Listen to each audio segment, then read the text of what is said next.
All my freeze dried, or sorry, fuck.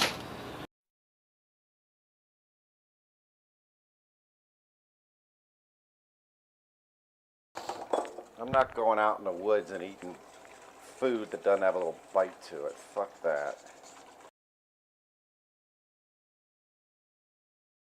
Alright, you know when I'm in the woods, I love to eat like a king.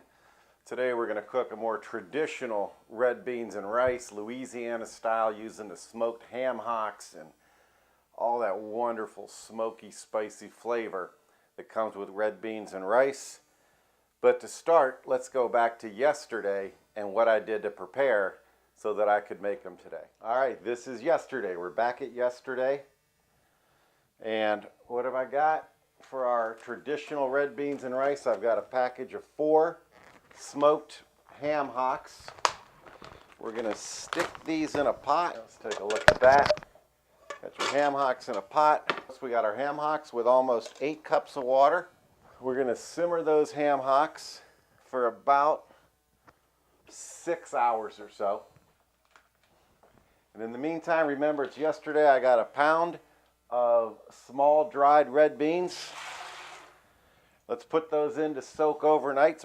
There we got our large pot. 10 slices of bacon. 1.5 cups each green pepper, onion, and celery. No, that's not 1.5 cups of celery, but that's all I had in the house, and I wasn't going to run to the goddamn store just for a couple stalks of fucking celery. Minced garlic, oregano, the meat from the ham hocks I already showed you. We got some olive oil, some cayenne pepper, paprika, thyme, ground white pepper. So what I have from yesterday is I actually have 2 pounds, 2 little bags of dried beans soaked overnight. And then here's that wonderful juice, the wonderful cook-off from the ham hocks, the pork hocks, and here's the meat from that. But let's go over what else we need to make this fucking great. The recipe pretty much comes, it's based on the Highway 61 Roadhouse recipe featured at Diners, Drive-In, and Dives. You're like, you know, I played with it a little bit, make it a little better because theirs didn't have bacon, and I like fucking bacon. Who doesn't like bacon with beans? God damn. So let's get this prepared and make this dish. All right, let's heat some olive oil. All right, we got the olive oil heating in that pan. Toss in those 10 slices diced up bacon. All right, that bacon has a nice, good start. At this point, we're going to toss in our green peppers, our celery, and the onions. Now we're going to let that have a party for a little while. Alright, I also have some chicken broth. What I'm going to do here is just deglaze the pan a little bit with it.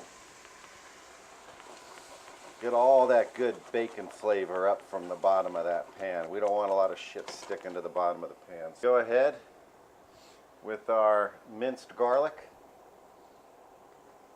Once again, we're going to let that have a little party. Give that about 3 or 4 minutes, and then we're going to start adding the broth, the ham broth, and the spices. All right, it's been cooking for a couple minutes. Let's scoop out some of this ham hock broth. I would pour it in, but it gets gelatinous, however you want to fucking say it. And I don't want the whole thing dumped in there just yet. I'll show you why in a minute. Let's start with some spices. What do we got here? About 3 tablespoons oregano. A dash of white pepper. Most things I don't follow the recipe, but with white pepper, you don't go overboard with the white pepper. Let's throw a little thyme in there. What is that? 1/2 tablespoon maybe. We're going to use a shit ton of paprika.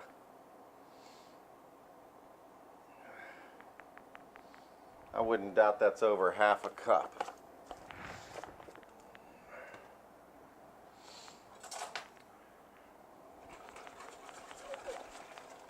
whisk that up.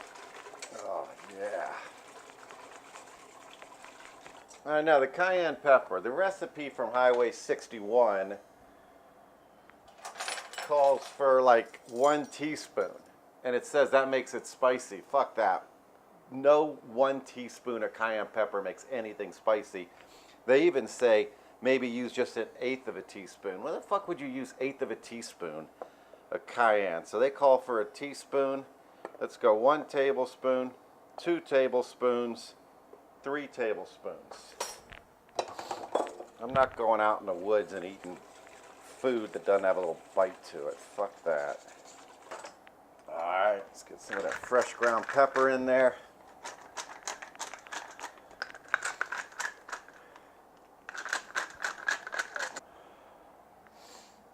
Now we start adding our beans.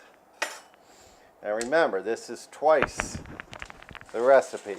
This is 2 pounds when it was dried. I let them soak overnight. Oh yeah.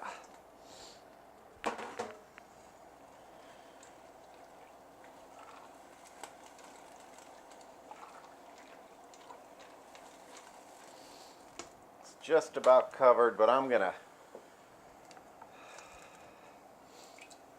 put a couple more cups of that wonderful broth in there. You can always add more later. What you hate to have is a situation where it's all frickin' soupy. Well, I'm going to put a little more in now because...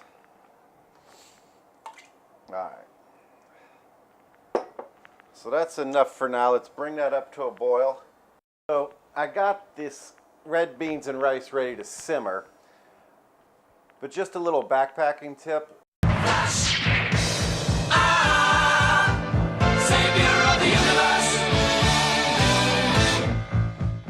And you hear this from everybody, and they're right. They got this one fucking right. Is you should practice with your gear. Work with the things that you're going to have on the trail so you can become comfortable with the equipment you're going to take on the trail. And because of that, I've got some gear here. I've got my AT Through Hike 2016 flask. I want to make sure I'm comfortable with all my equipment. So I'm going to practice. I'm going to work with it. I don't want to be a goddamn amateur out on the trail. Got that filled with Grand Marnier. I'll say, I'm not proficient with this flask. It's going to take a lot of fucking practice. It's going to take a lot of work till I get proficient with this. But that's why you practice. You practice with your equipment so you can be good when you're on the trail. Yeah, I still don't have that one down. I'm going to have to put in some time with this flask to make sure it works okay. Make sure I'm comfortable with my equipment.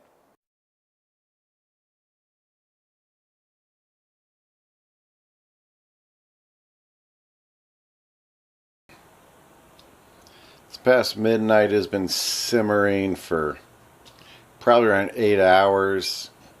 Everything looks wonderful.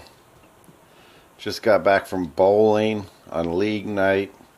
Actually bowled the best series I think I ever bowled in my life.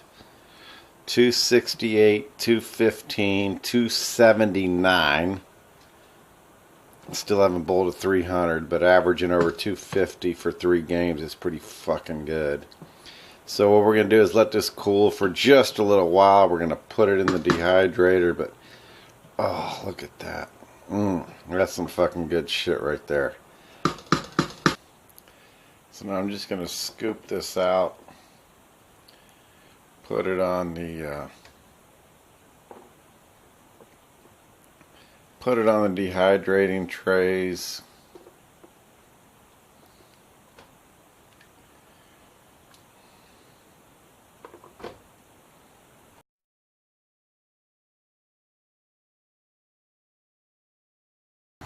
Let's not use too much water.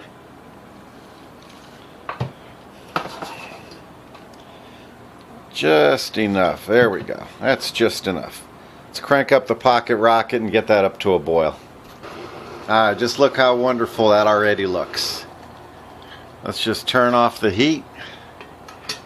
Put the lid on that, set it aside. Got my GSI bottle cup. Jasmine rice. What I got? About a cup of jasmine rice dehydrated in there. Let's crank up the pocket rocket again. Get that going. Same thing. Get it up to a boil. Slight boil. Cover it. Set it aside for a few minutes.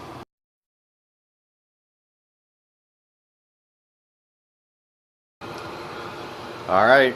One last heat up of the red beans and rice. And then we are going to put this on the plate and you're going to see just how good you can eat on the trail. Alright, check this out. Jasmine rice. Oh man, look at that.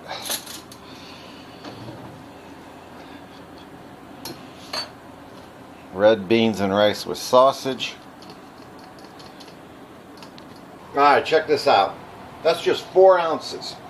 4 ounces of dehydrated red beans and rice. I don't know, we got 3 or 4 ounces of rice. I'm sorry, yeah, rice. 4 ounces of the red beans, and then I got some sausage, smoked sausage, put it in there. Yeah, take a look at that, and then tell me about these guys that do their ounces to calorie ratio. Ask them how they're enjoying their fucking Pop-Tart dinner. You know, have your Pop-Tarts and honey buns. I'll tell you right now, that's what I'm fucking eating. Look at that fucking shit. Yeah, you got that right, brother blood.